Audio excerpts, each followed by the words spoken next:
All right, welcome to week 2, day 1, otherwise known as day 8 of learning Mendelssohn Songs Without Words, Opus 67, number 1. Today I want to focus on 4 measures specifically, and this is measures 29 through 32.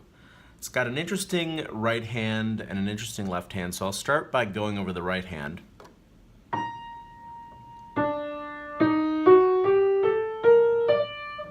That's the first 2 beats, and the first thing to notice is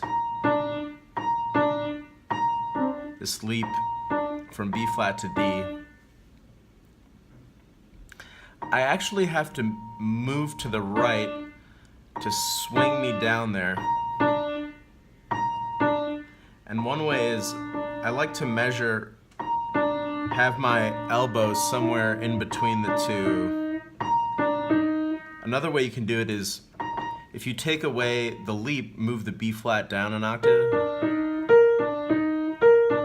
That's the motion we're after.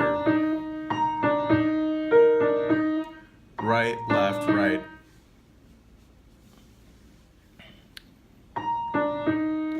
And then it goes on, it's outlining.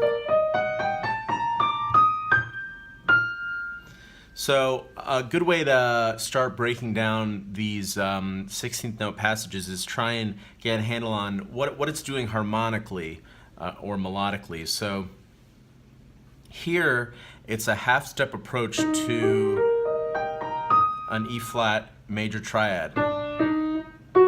Half step to the 5th, half step to the root, half step to the 3rd. So that's a good way to get it in your hands at first. Now, we have that crossing.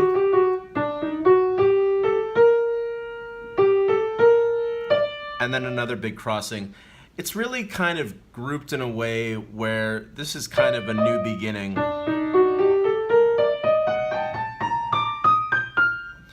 So they're not totally legato, but you're moving your arm over and rotating to the left.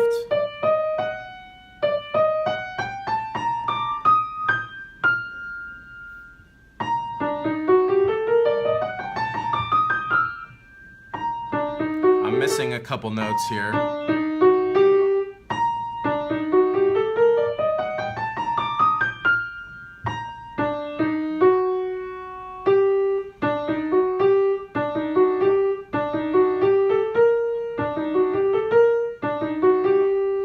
One thing to pay attention to is after I play the 3, my 2 already has to be in position to play the A natural. I don't want it hanging back over here.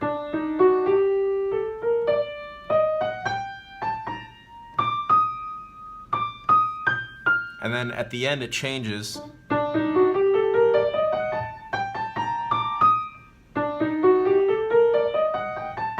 It's actually nice in that it goes 1, 2, 3, 1, 2, 3, 1, 2, 3, 1, 2, 3, 1, 2. And then we switch to a 5 here, and then we come down. Coming down is the same thing. It's outlining an F7 chord. Half step to the 7th, half step to the 5th, half step approach from below to the 3rd, to the root, 7th, 5th, and then it turns around to the A flat. So let's look at the passage going down. Now there's a couple of places here. I'm going from 1 to 5, and I need to use the rotation to give myself room to play the 5 and then let the rest of my hand release over. Otherwise it would feel very crowded, playing a half step between 1 and 5.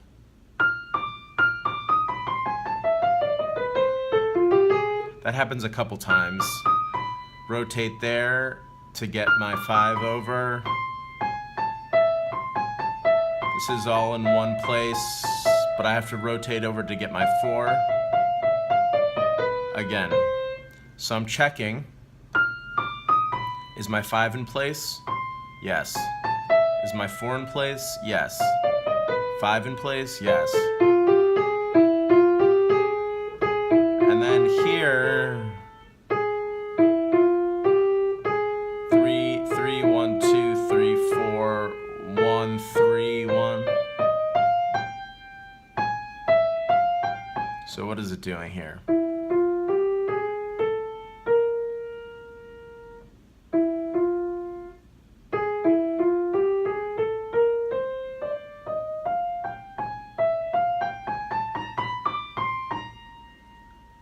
So it's going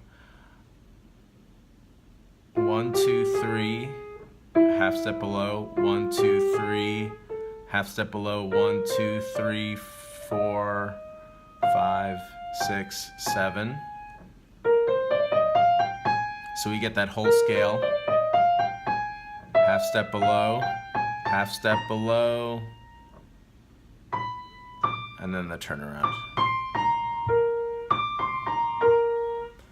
So let's take it back and run the whole right hand. Big leap here, swing to the right and down.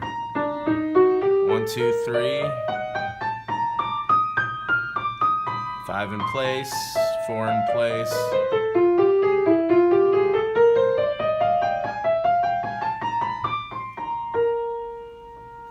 So let's take a look at the left hand.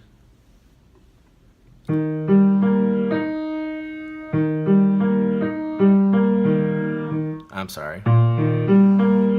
So we start with this E flat arpeggio, second inversion, and we have a thumb-thumb moment. And if you block out where each of these chords plays, if you just play them as a chord, you'll get a good idea as to where to play the key spot.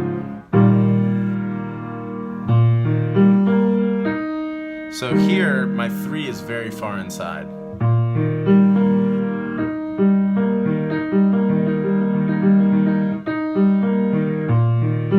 That happens again. Now we're on to this F7, and I spoke about this a little bit.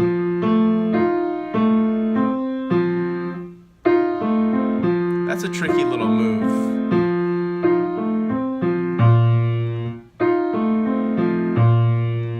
This feels totally comfortable in the hand. This, not so much.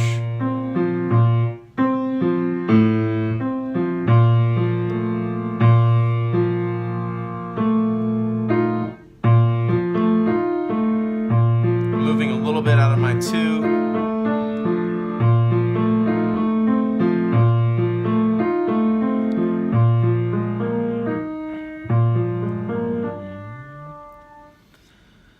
So the big things to take away are these consecutive thumbs, the hand position.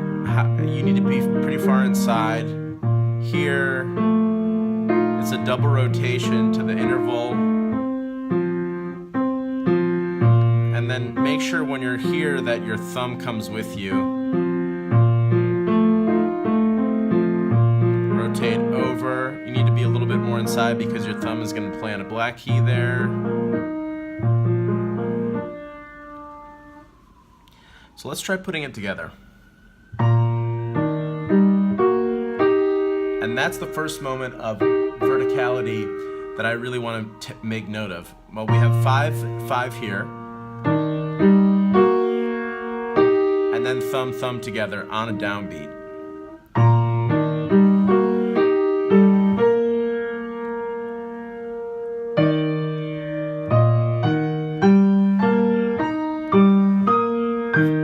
Five together there. So whenever you have those moments of stability, it's good to make note of it.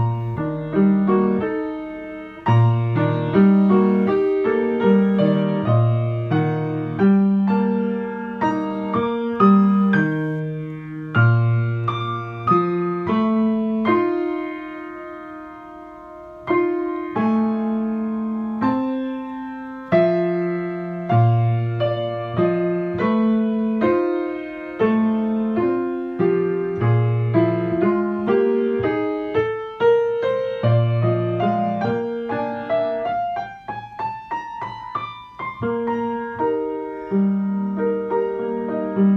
it goes on.